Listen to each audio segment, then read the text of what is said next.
Hello guys, 6 তারিখ আমরা গেছিলাম নকশাল পিকনিক স্পটে পিকনিক খেতে। আর এই দিককার ভিউটা তো তোমরা দেখতেই পাচ্ছ, অসাধারণ সুন্দর ছিল।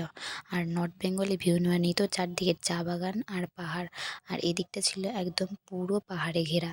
তারপর সকালের খাওয়া দাওয়া করে আমরা বেরিয়ে পড়ছিলাম চারদিকটা দেখতে। আর চারদিকটা এতটাই নিরিবিলি ছিল যে পাহাড়ে ঘেরা আর বন জঙ্গল। তারপর নিচের দিকটা ঘুরতে ঘুরতে আমরা গেছিলাম পাহাড়ের উপরের দিকটা। উপরের দিকটা ছিল আরও সুন্দর, চারদিকে একদম গাছপালা দিয়ে ঘেরা। আর এদিকটা নাকি হাতিও বেড়ায়, তাই এদিকে আর বেশিক্ষণ দাঁড়ানো হয়নি, একটু ফটোশ্যুট করে আর ভিডিও শ্যুট করে আমরা ওদিকটা থেকে চলে এসেছিলাম। আর স্পটের এদিকটা আস্তে আস্তে এত গান বাজছিল যে ও তো এখানে নাচানাচি শুরু করে দিয়েছিল, আর আমাদেরও খুব নাচতে ইচ্ছা করছিল। তারপর ওই সাইডটা ঘুরে আসার পর আমরা গেছিলাম অন্যদিকে, যেদিক দিয়ে পিকনিক স্পটে ঢোকার রাস্তা।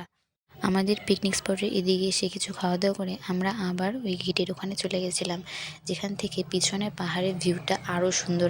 তারপর ঘোরাঘুরির পর খাওয়া দাওয়া করে আমরা একটু ঝর্ণার দিকে গেছিলাম, কিন্তু ঝর্ণার দিকে এখানে বেশিক্ষণ দাঁড়াতে দেয়নি, কারণ হরপা বান চলে আসতে পারে সেই জন্য।